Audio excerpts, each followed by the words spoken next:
And finally, new rule, stop acting so surprised that Trump thinks he's God's gift to America, because that's exactly what evangelicals keep telling him he is. Last weekend, conservatives had their big annual convention, which featured such speakers as Glenn Beck, Devin Nunes, Judge Jeanine Pirro, and of course, Trump himself. It was a virtual Woodstock of the mentally impaired. And one speaker, Mike Lindell, the My Pillow guy, said this. I see the greatest president in history. Of course he is. He was chosen by God.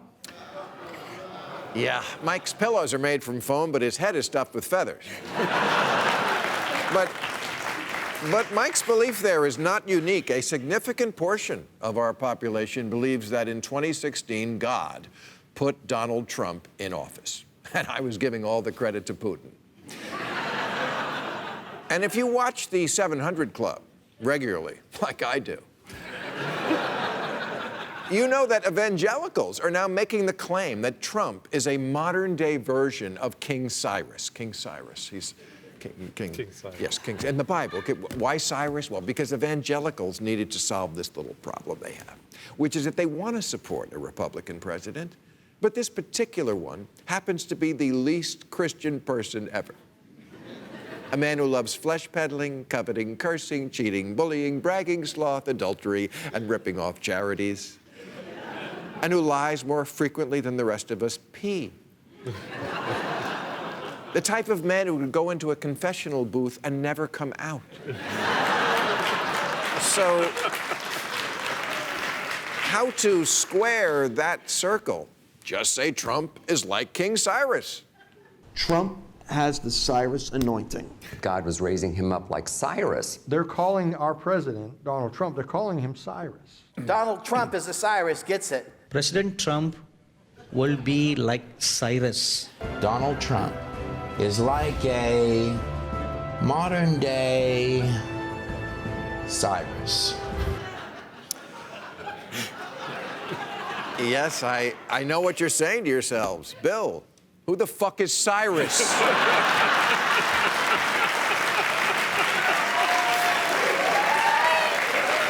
Okay, I'm gonna tell you. Cyrus is the ancient king of Persia who conquered Babylon, where the Jews were living in captivity. This is before Miami.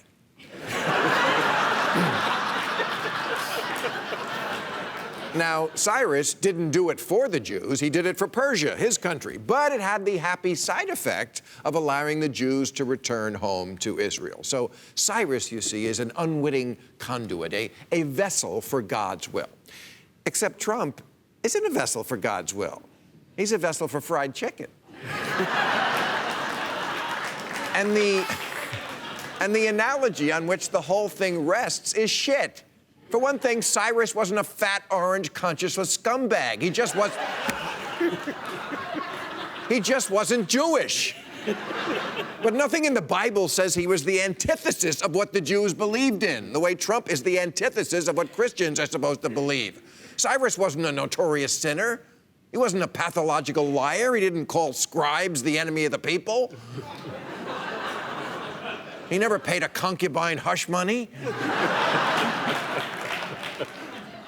And Cyrus wasn't the leader of the Jews. If Trump equals Cyrus, he would have to be a foreign leader who unwittingly helps America. We're the Jews in this analogy.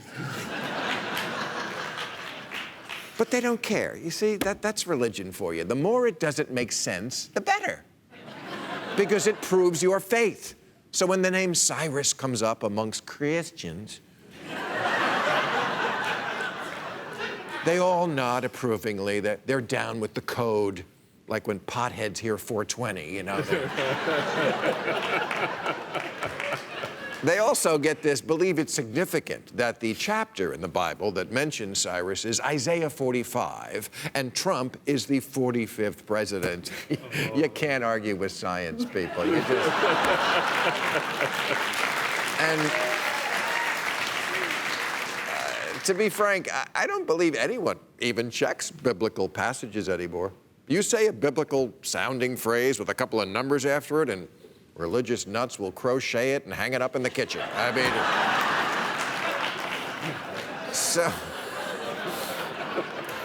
So Cyrus is just more evidence that the Bible will always be used as a justifier for whatever you want. Jeff Sessions used Romans 13 to justify the child snatching at the border. Senator Kevin Cramer used Thessalonians to argue for throwing families off food stamps because it says, if a man will not work, he shall not eat.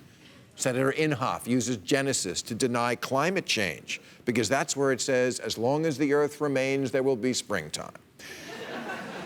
It just starts in January now. You know,